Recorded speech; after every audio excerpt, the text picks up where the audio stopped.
Hello beautiful people, welcome back to the channel. My name is Chu and today we're going to be going over a simple 4-step approach for layering trap melodies. Shout out to the comment winners, comment below to be featured in the next video. Shout out to the Ozone 8 giveaway winner, contact me via Twitter to claim your prize. I'm holding a beat battle on Sunday, February 23rd, 2020 at 6 p.m. Central Time. Many of you have already signed up, but if you haven't, fret not. Tickets and spots are still available and information can be found in the description below. Shirts are back. We have stickers and buttons now, and there are still hella wristband bundles, which are free. So grab some merch. Link in the description below.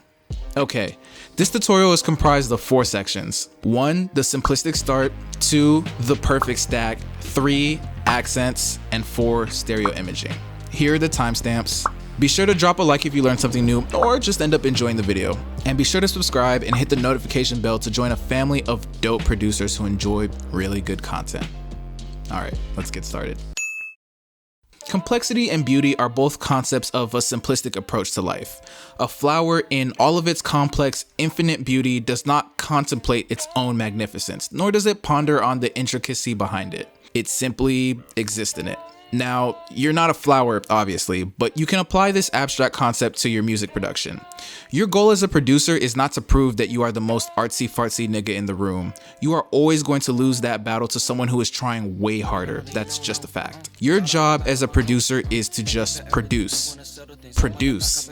Crazy, right? A whole concept. You want to produce a product, your music, and you want to do so in as simple and as effective a way as possible. Having an artist wait on you while you pick the right Omnisphere patch simply ain't it, chief. With that preface out of the way, I simply have this to say. Find a good sounding VST and use it.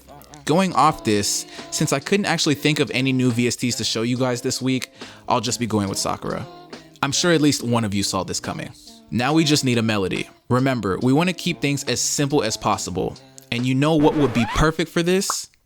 The Canary Jewels MIDI Collection Volume 2. The beautiful individuals over at Sample Chefs offered to sponsor this week's episode. They sent me over their latest MIDI pack and subsequently cured my beat block as a result. This pack contains over 300 full MIDI melodies ranging from genres such as dark melodic trap and soulful R&B to vintage hip hop and indie pop. To further bolster this offer, Sample Chefs has also provided nearly 100 MIDI drum patterns as a free additional gift to their package.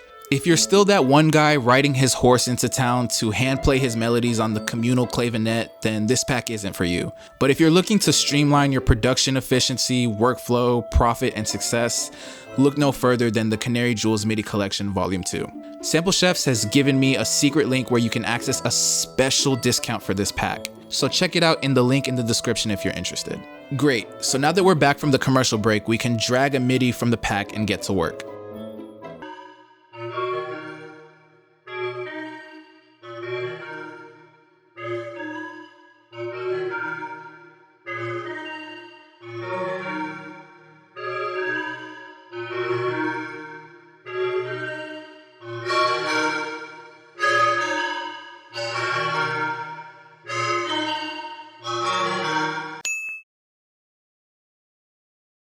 Okay, here's the simple explanation behind this. In music, I've learned many things, but perhaps the most important thing of all that I've learned is this. Piano plus art plus pad plus simple top melody equals fire melody every time. It is really that simple. Now, I can't rightfully take credit for having developed this idea. I learned it in a Bro Beats video. If you don't know who he is, you should definitely check him out because he's awesome. So let's just begin to apply this process. Since we didn't actually use a piano, we can just treat the Quasimodo melody from Sakura as a quote-unquote piano. It will pretty much work the same. The goal here is just to have some sort of pluck or key sound as your bass. Okay, now we need an ARP. Let's keep things stock FL for now. I'll open up Citrus and use the Bell Art preset, which is one of my favorite in the whole VST bank. And I'll drag the same MIDI we've been working with, and I'll raise it 1 octave so that it is not clashing with the frequencies of our Quasimodo melody. This is also the real key in layering melodies. You must maintain your octave ranges. You don't want your main instruments performing in the same octave range, as this tends to create a sense of clutter and muddiness in your melody. Next, we can add the pad. For this, we'll move away from stock FL Studio plugins, open Dext, and select this cool sounding pad. So again, we'll drag the same melody into our instance of Dext. Now, if the ARP was 1 octave away, how many octaves up do you think we'll be moving this pad melody? Yep, that's right, 2 octaves. Again, the management of your octave ranges is key. This will allow your melodies to blend together seamlessly, creating an entirely new sound that can only emerge from the combination of VSTs that you've layered. This is one of the most fun things about this to me. When you really understand this concept, you can begin to mix and match any sounds and come up with an infinite number of possibilities. So lastly, we just need a top melody. And yes, you better believe I'm finishing this up with another free VST. For this counter harmony, I'll use the double mute preset from Cloud Drum, which is slowly beating Sakura out as my favorite free VST. Here is where you can get the most creative. This last part doesn't depend too statically on the octave ranges. Just find areas where you can lay down a simple and subtle complementary melody. Now let's hear the finished product.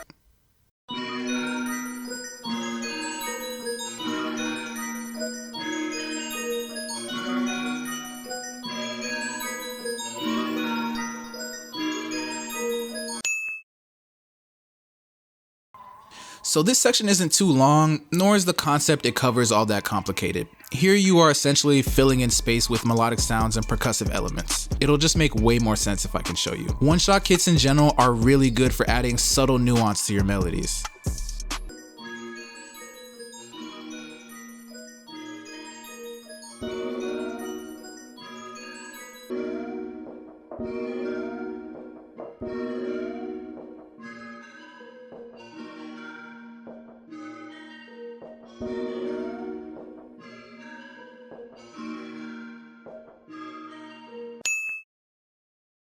So I went ahead and did a quick mix. Don't worry about missing out on any important mixing information though. I just dropped a new mixing tutorial that covers all of those concepts in great detail. It covers my mixing process from start to finish. So go check that out in the annotation above or in a link in the description below if you're interested. In this section, I want to briefly focus on stereo imaging and how I view that when it comes to making melodies. You simply want your higher melodies to have more stereo width. So if you think back to each sound we added, we can apply this concept as such. The Quasimodo melody will be left alone. It's the lowest melody, and besides that, I'm happy with its current stereo image. The ARP from Citrus should have some added width. It is in a higher octave range, so this will help its sonics feel less harsh and more ambient. So with just Quasimodo and the ARP playing, let's adjust the stereo image.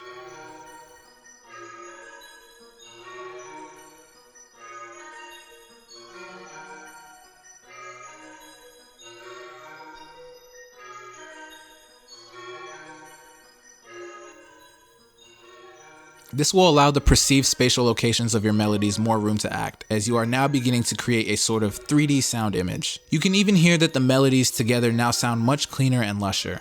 Then we can bring in the pad from Dext and basically apply the same concept. This one will be even wider because it's higher. And don't be afraid to really push your width. The exact number doesn't matter so much as the concept does.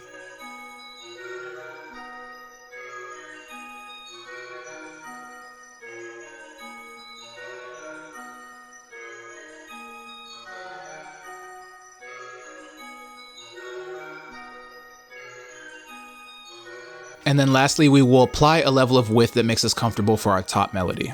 Again, the top melody requires you to use your ear a bit more, as its performance is usually in multiple octaves.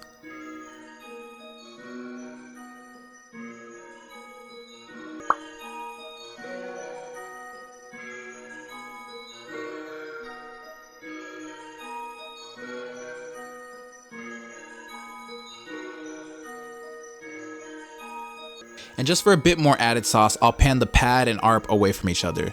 This will go even further in creating a cleaner stereo image for my melody. My goal is to create the subtle feeling that there are two instrumentalists playing each melody at different locations in the proverbial auditorium. Alright, here's our finished melody.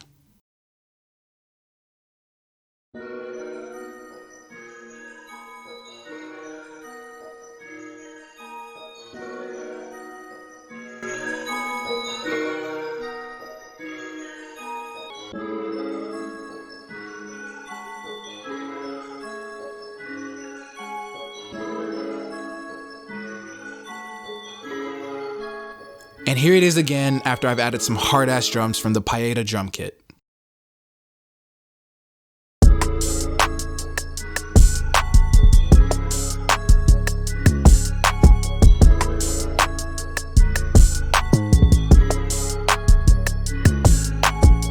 So there it is, a sort of four-step approach you can take to layering dark trap melodies.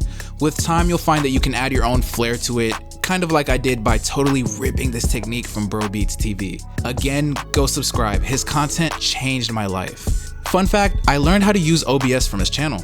So technically without him, there is no Chew as you know me today. So go show my boy hella love. I'm gonna be letting the beat we made rock for the outro, so let me know what you think in the comment section. Thank you so much for watching. Drop a like if you learned something new and share this video with the producer who could use some help with the concept of layering melodies. And don't forget to subscribe. If you don't, your FL Studio will freeze the next time you use it, you'll spill coffee on your MIDI keyboard, and your crush will call your next beat trash. I mean, probably not, but is it worth the chance? Peace. Turn it up, turn it up.